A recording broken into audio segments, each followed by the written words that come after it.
हरे कृष्णा। आइए आज हम गीता जी के तीसरे अध्याय के 18वें श्लोक की विस्तृत व्याख्या करेंगे। नैव तस्य कृतेनार्थो नाकृतेनेह कश्चन न चास्य सर्वभूतेषु कश्चिदर्थ व्यपाश्रय। अर्थात उस कर्मयोग से सिद्ध हुए महापुरुष का इस संसार में न तो कर्म करने से कोई प्रयोजन रहता है और न कर्म न करने से ही कोई प्रयोजन रहता है, तथा संपूर्ण प्राणियों में किसी भी प्राणी के साथ इसका किंचन मात्र भी स्वार्थ का संबंध नहीं रहता। व्याख्या है, नैव तस्य कृतेनार्थ, प्रत्येक मनुष्य की कुछ न कुछ करने की प्रवृत्ति होती है। जब तक यह करने की प्रवृत्ति किसी सांसारिक वस्तु की प्राप्ति के लिए होती है, तब तक उसका अपने लिए करना शेष रहता ही है। अपने लिए कुछ न कुछ पाने की इच्छा से ही मनुष्य बंधता है। उस इच्छा की निवृत्ति के लिए कर्तव्य कर्म करने की आवश्यकता है। कर्म दो प्रकार से किए जाते हैं, कामना पूर्ति के लिए और कामना निवृत्ति के लिए। साधारण मनुष्य तो कामना पूर्ति के लिए कर्म करते हैं, पर कर्मयोगी कामना निवृत्ति के लिए कर्म करता है। इसलिए कर्मयोग से सिद्ध महापुरुष में कोई भी कामना न रहने के कारण उसका किसी भी कर्तव्य से किंचन मात्र भी संबंध नहीं रहता। उसके द्वारा निस्वार्थ भाव से समस्त सृष्टि के हित के लिए स्वतः कर्तव्य कर्म होते हैं। कर्मयोग से सिद्ध महापुरुष का कर्मों से अपने लिए व्यक्तिगत सुख आराम के लिए कोई संबंध नहीं होता। इस महापुरुष का यह अनुभव होता है कि पदार्थ, शरीर, इंद्रियां, अंतःकरण आदि केवल संसार के हैं और संसार से मिले हैं, व्यक्तिगत नहीं है। अतः इनके द्वारा केवल संसार के लिए ही कर्म करना है, अपने लिए नहीं। कारण यह है कि संसार की सहायता के बिना कोई भी कर्म नहीं किया जा सकता। इसके अलावा मिली हुई कर्म सामग्री का संबंध भी समष्टि संसार के साथ ही है, अपने साथ नहीं। इसलिए अपना कुछ नहीं है, व्यष्टि के लिए समष्टि हो ही नहीं सकती। मनुष्य की यही गलती होती है कि वह अपने लिए समष्टि का उपयोग करना चाहता है, इसी से उसे अशांति होती है। अगर वह शरीर, इंद्रियां, मन, बुद्धि, पदार्थ आदि का समष्टि के लिए उपयोग करे तो उसे महान शांति प्राप्त हो सकती है। कर्मयोग से सिद्ध महापुरुष में यही विशेषता रहती है कि उसके कहलाने वाले शरीर, इंद्रियां, मन, बुद्धि, पदार्थ आदि का उपयोग मात्र संसार के लिए ही होता है। अतः उसका शरीर आदि की क्रियाओं से अपना कोई प्रयोजन नहीं रहता। प्रयोजन न रहने पर भी उस महापुरुष से स्वाभाविक ही लोगों के लिए आदर्श रूप उत्तम कर्म होते हैं। जिसका कर्म करने से प्रयोजन रहता है उसे आदर्श कर्म नहीं होते, यह सिद्धांत है। नाकृतिनेह कश्चन, जो मनुष्य शरीर, इंद्रियां, मन, बुद्धि आदि से अपना संबंध मानता है और आलस्य, प्रमाद आदि में रुचि रखता है, वह कर्मों को नहीं करना चाहता, क्योंकि उसका प्रयोजन प्रमाद, आलस्य, आराम आदि से उत्पन्न तामस सुख रहता है। परंतु यह महापुरुष जो सात्विक सुख से भी ऊंचा उठ चुका है, तामस सुख में प्रवृत्त हो ही कैसे सकता है, क्योंकि इसका शरीर आदि से किंचन मात्र भी संबंध नहीं रहता। फिर आलस्य, आराम आदि में रुचि रहने का तो प्रश्न ही नहीं उठता। यहाँ मार्मिक बात यह है कि प्रायः साधक कर्मों के न करने को महत्व देते हैं। वे कर्मों से उपरत होकर समाधि में स्थित होना चाहते हैं, जिससे कोई भी चिंतन बाकी न रहे। यह बात श्रेष्ठ और लाभप्रद तो है, पर सिद्धांत नहीं है।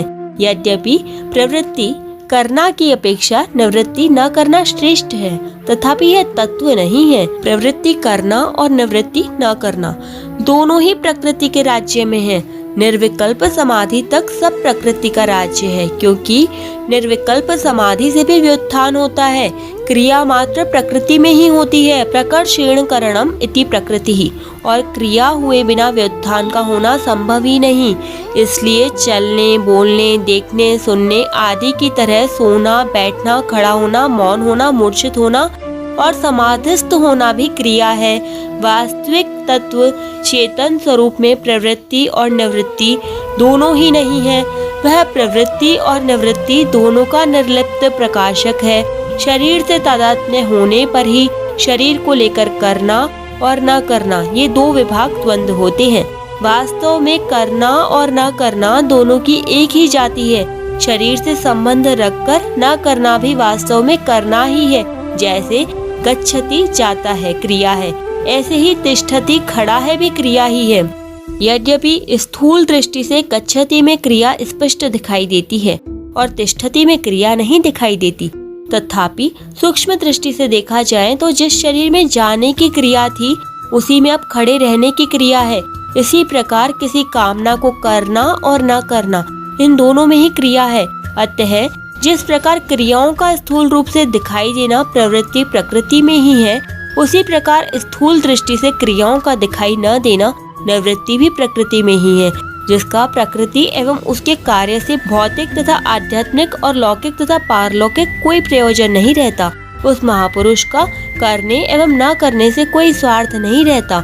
जड़ता के साथ संबंध रहने पर ही करने और न करने का प्रश्न होता है, क्योंकि जड़ता के संबंध के बिना कोई क्रिया होती ही नहीं।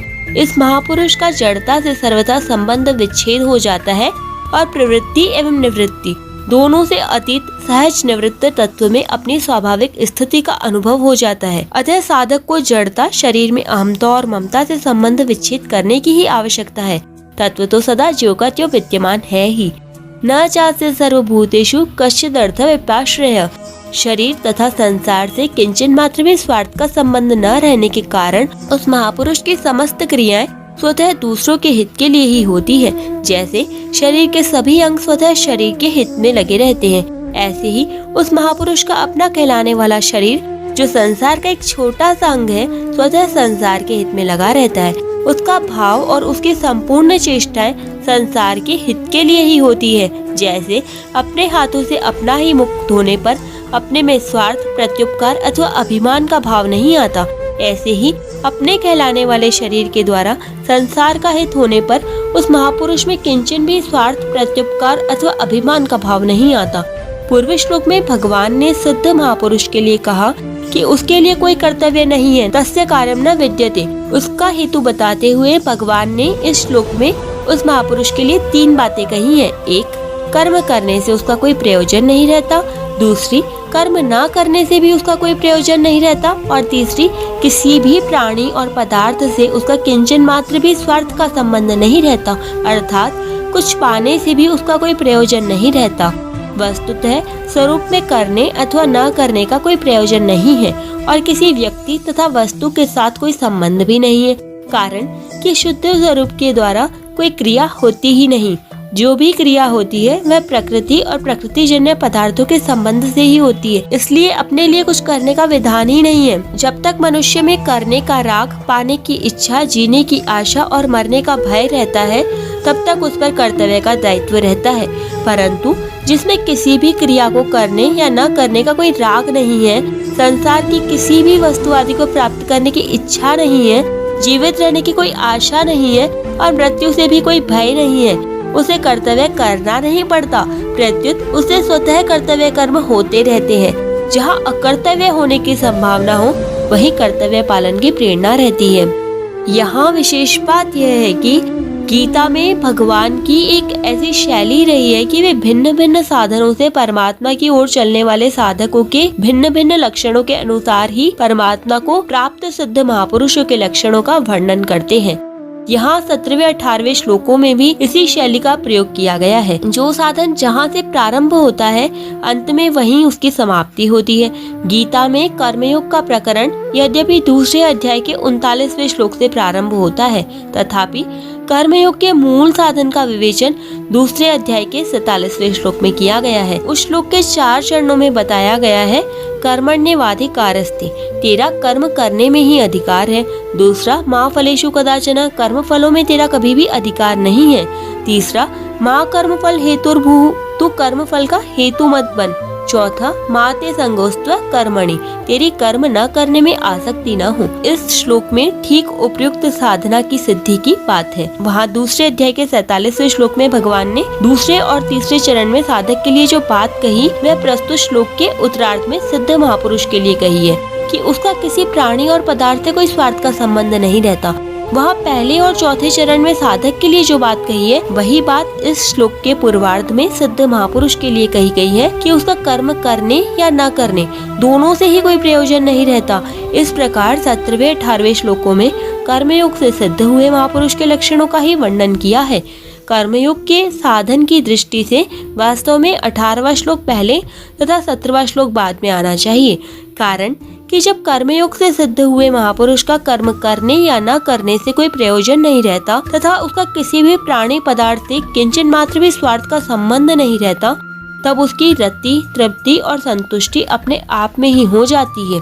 परंतु 16वें श्लोक में भगवान ने मोघम पार्थ स जीवति पदों से कर्तव्य पालन न करने वाले मनुष्य के जीवन को निरर्थक बतलाया था। अतः 17वें श्लोक में यह तो पद देकर यह बताते हैं कि यदि सिद्ध महापुरुष कर्तव्य कर्म नहीं करता तो उसका जीना निरर्थक नहीं है, प्रत्युत महान सार्थक है। कारण कि उसने मनुष्य जन्म के उद्देश्य को पूरा कर लिया है, अतः उसके लिए अब कुछ भी करना शेष नहीं रहा।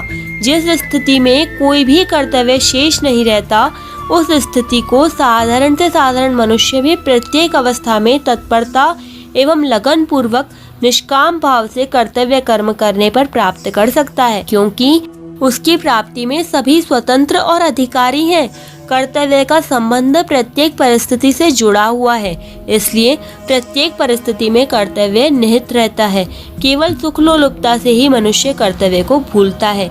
यदि वह निस्वार्थ भाव से दूसरों की सेवा करके अपनी सुख लोलुपता मिटा डाले तो जीवन के सभी दुखों से छुटकारा पाकर परम शांति को प्राप्त हो सकता है।